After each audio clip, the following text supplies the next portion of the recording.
Good evening, guys. Joe from Hotel Adventures. I'm back with you tonight. I've just got back. I've been working and I've been wearing like a glove all day with like a dressing on my hand. Anybody that knows about my recent little accident. So I've got tonight no dressing on it at the moment. I will redress it later before I go to bed, I think. But I'm just letting it have a little bit of a breather. So this healing up. Anybody that's interested, it's sort of healing up quite nicely, which is a really good thing. And yeah, I'm feeling really positive again now. This is unbelievable to think that it was just over like a fortnight ago that I actually done this. So Monday now, that would have been a fortnight ago, Saturday. And yeah, so I'm healing well. So I'm looking, feeling good. Anyway, while we're on the subject of accidents, some people that we follow on Instagram, we've been following them for a long time. They're on a overland adventure and they were in Montenegro in Europe. So yeah, Montenegro in Europe. So anyway, he came up with a really valuable bit of information that I thought was really worth putting out there. Basically, so a fortnight ago, we had a little bit of a serious drama whilst we were still in Montenegro. About 2:30 a.m. on Saturday night, Sunday morning, his wife got stung on her thigh by a giant great hornet. Anyway, I had quite a bad allergic reaction to it. She started coughing uncontrollably, started to come out in hives on her face, especially lips, started swelling. Trust me, calling the Montenegrin emergency services in the middle of the night and trying to explain what had happened and exactly where you're parked in the wilderness is no easy experience. You know, this is, you know, things do happen. I'm sort of like, you know, I'll be the first to admit that through this happening, there's things that you start thinking about in that situation. Anyway, they were extremely good. They got through and got sorted. The ambulance arrived within 20 minutes or so, and the crew administered a huge shot of immunosuppression, counteracting the effects. Yeah, some big injection. You know, I don't do medical. Anyway, to counteract the effects. So his wife slept peacefully for 24 hours afterwards, but thankfully, apart from the feeling very sore, both for the sting, from the sting and the jabs, was fine in the end. We should all maybe at the point that there was €150 cash payment levied for the call out. So payments levied for the call out. We were thinking that in the future, maybe we should get and carry some sort of combi pen to just in case she gets stung again and don't have any access to emergency medical treatment. So if you do suffer from allergies from wasp stings and bites, hornets, there's some nasty things flying around out there in Europe, you know. It's yeah, it's can be you know, we were sort of watching Tread the Globe just this, you know, last couple of weeks when they were up in Alaska with all the mosquitoes, and we were kind of like, oh my God. Caroline's like, I would die. That, you know, the size of them mosquitoes and, you know, to the sort of aggravation they cause. Anyway, I'm not going to drift off too much. A few lessons learnt that night and perhaps some food for thought for anybody reading this or listening to this. Also, always know exactly where you are parked. If you're using Park for Night or similar phone apps, the app will always display the longitude, latitude, grid reference for the park up. Maybe even worth taking a screenshot of it before you venture there. I know that's, you know, it's all hindsight a little bit, but just in case there's no internet connection or like that, so you can always get through on the emergency you know, an emergency telephone even without a phone signal. I believe I believe, is that right? So and also maybe having a contingency fund stashed somewhere just in case there's any kind of emergency.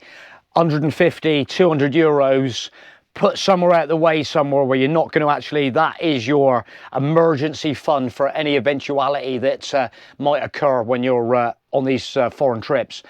So, and potentially always, you know, you maybe getting one of them pens if you're allergic, if you're sort of prone to that sort of thing. And he just goes on about always know the emergency telephone number of the country you're in. In their case, in Montenegro, it's 112. Anyway, his wife was okay, but again, I think with the beauty of what 3 words and things like that are just so perfect. So if you're off grid somewhere where you're not sure, you know, addresses, I'm pretty sort of like, I'm always like, you know, you sort of almost like know a little bit sometimes where you're to and yeah, the area. But just be careful if you're parked off grid. Just make sure you know where you are, because if they have to get you in an emergency, it could be a long time before they get to you.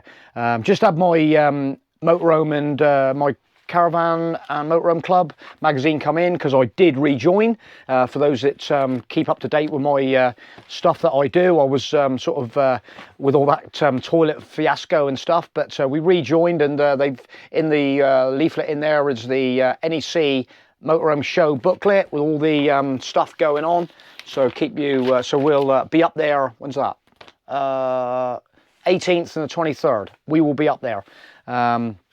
Anyway, on the front, experience the joys of touring for longer. We have over 45 sites open all year round. That leads me on to another little thing today. So today I've booked a ferry crossing. We are going across again, which is going to be later on in December. We're going out for Christmas. We're going to get out for Christmas. Yeah, and I was just going to say that basically I went on couple of websites today. I went on Eurotunnel, just done a quick price check on Eurotunnel, and I was like, crikey, that looks a little bit expensive. I'll just try the DFDS ferry, and it was a hell of a lot cheaper. I love that convenience of that Eurotunnel. You slide on, 35 minutes, you're off the other side.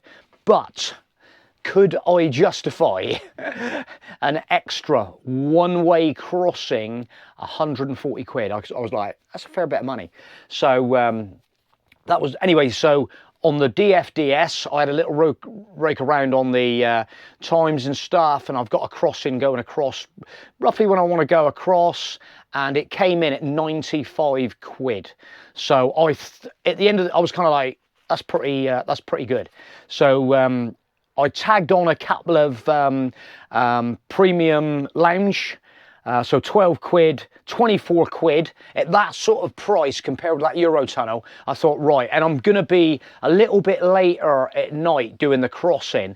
So I'm thinking I'm going to get up there fairly late-ish, get on the ferry. So I literally just want to chill out in the premium lounge, get some coffee down my neck. No Prosecco, because someone did pick me up on drinking Prosecco when you've got to drive. But hey, you know, we might have a little glass of Prosecco.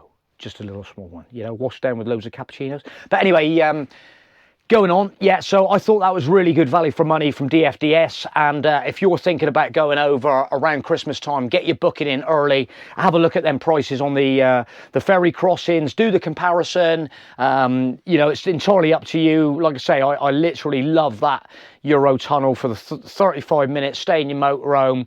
But on the other hand, that 140 was kind of like, that's quite a bit.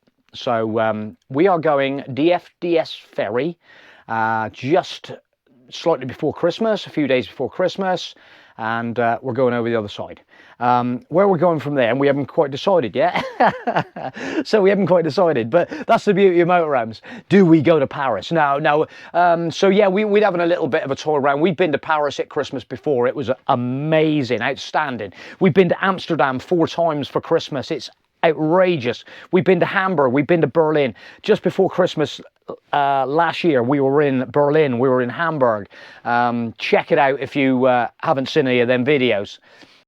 So we're going to have to wait and see where we end up, because we're not sure yet. But I'm getting a little bit of I've had a little bit of a mooch around today, and I try and possibly get to places that I haven't been too often.